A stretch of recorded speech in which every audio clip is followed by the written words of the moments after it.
John Dursick here with the Ohio Department of Transportation in the Office of CAD Mapping Services, and this video is going to go over how to use a new application to help place boring graphics on profile cells and cross-section cells.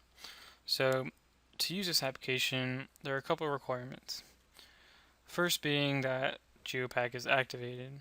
So you can see I have Power GEOPAK open, so GEOPAK is activated.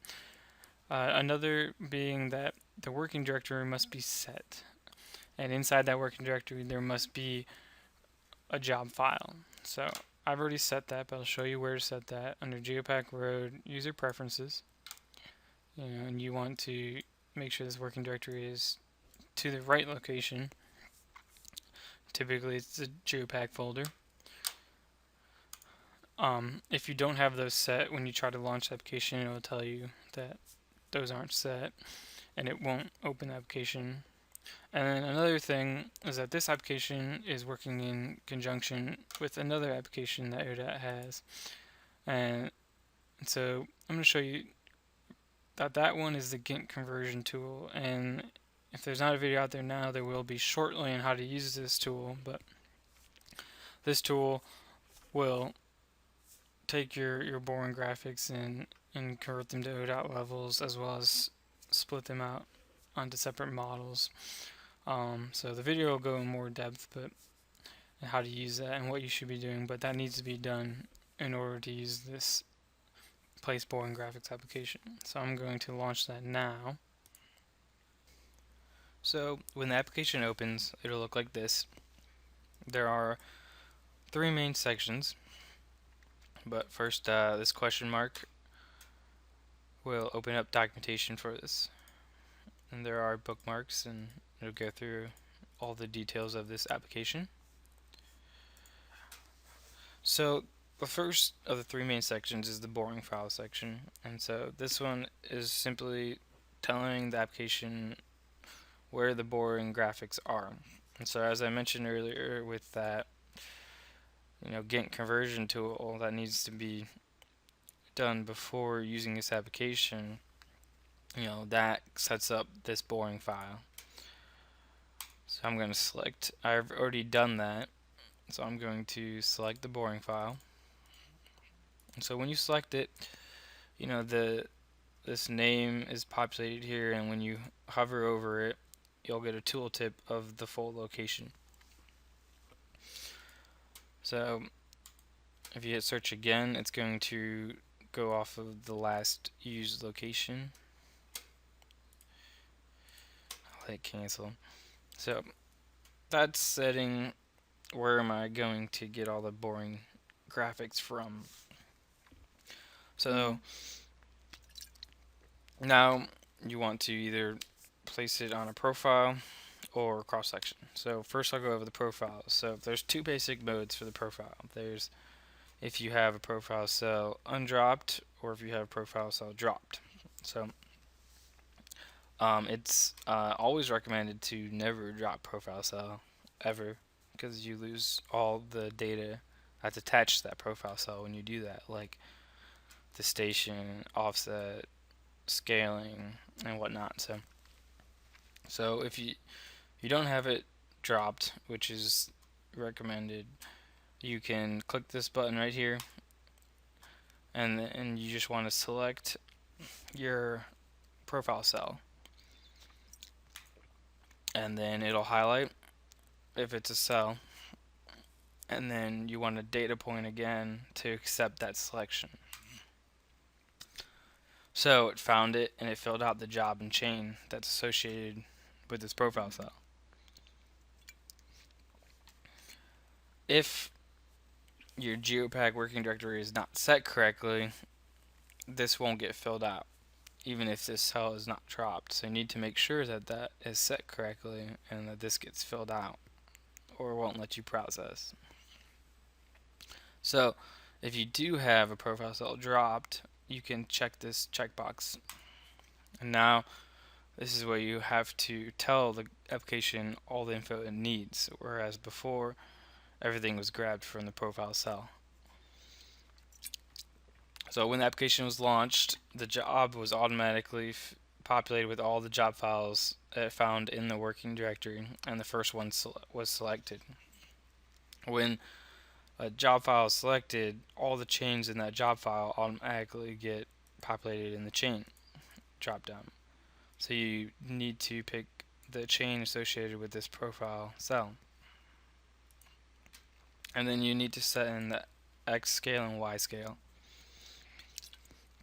Now these are only allowed to have numeric values, so if you type in something that's not a number, you're going to get a message saying that's not allowed, and it's going to clear it out. Same thing with elevation. You need to put the station and elevation that this profile cell base location is at, so this point right here. And so I can see it's 1,000 and the station is 6. So I'm going to put 6 plus 0, 0. Now, if you don't enter in a valid station, when you hit the process button, you'll get a message saying this station doesn't exist on this chain. Now, if you have station equations, that could result in regions. So if you place your profile cell and it's in, say, region 2, you want to make sure you put R2 for region 2, and then the program knows that this is in region 2. If you don't put a region, it just assumes it's in the first region. So the last thing you have to do is this DP. So you need to tell me where the base location is of this profile cell, which is where the y-axis and x-axis meet. So you can hit this DP button, stands for data point, which is a left click, and you can tentative snap to that base location and then data point to accept that, and then the x and y location is filled out. No, this is all used now to figure out where I should add my reference to my boring graphics. So I will first do an undrop mode. So I'll hit process, and you'll see that it just added all those boring graphics and gave me process complete. So if I look at my references, I now have references. So these are all to that boring graphic, that boring file that we found or specified right here. Here's all the models I found, and it's going to give it a description of boring profile attachment and a logical name of o.boring profile reference 1, and it'll increment the number up. This is needed so that we don't have any duplicate logical names. So you can see that's as simple as it is. It added all these locations as a reference. So I'm going to remove these now, and then I'm going to process again with the drop mode, and it'll do the same thing. So pretty easy to use. So now I'll switch over to a cross-section file. So now when I hit this cross-section tab, the code, whenever I activate this tab, the code searches the active model, sees if it can find any cross-section cells. If it does, whatever chain is associated to the first cross-section cell it finds gets populated, as long as that chain exists in the job file. And this job, just as in the profile dropped mode, this job gets drop down, gets populated with all the job files found in the GEOPAK working directory when you launch the application, and then the first one is selected automatically. And then when that is selected, this chain pull down gets populated with all the chains in that job file. So the only thing you have to do now is to set the scale that you're going to have your cross-section sheets at. And when you hit process, it will go through and add all the references to this boring file that we specified, or from the boring file. only it adds one more check. So if your boring graphic is at a station that's outside the plotted range of cross-section cells, you're going to get this message. And so what this is checking is, say your station is, from station 6 to station, I don't know, 70, but you only plotted from station 11 to station 50 and you had a boring graphic around station 6. Well, you might not want that boring graphic to be placed, because the way it figures out which cross section to place a graphic on is it just grabs the shortest distance along the chain to the plotted cross section cell. So for this caution that came up, it says this boring gives a boring name, and on this chain is at a station of 7 plus 43.654. Well, you only have cross sections from station 11 to station 50.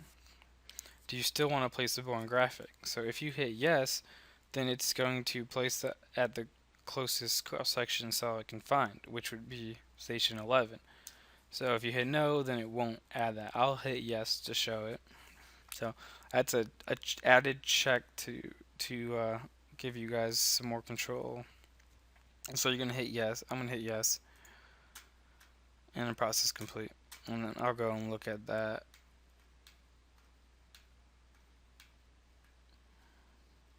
So you see, there's this station, 7 plus 43 boring graphic, and it put it on, the cross section for station 11, which probably isn't really desired. But and then again, this time the description is going to be boring cross section attachment, and the logical name is going to be o dot boring cross section reference, and then increment the number out. That's how simple it is to use this application. You'll see that here's the scale. It put in the scale. If you guys have any other questions, comments, problems, let me know. But see you guys next time.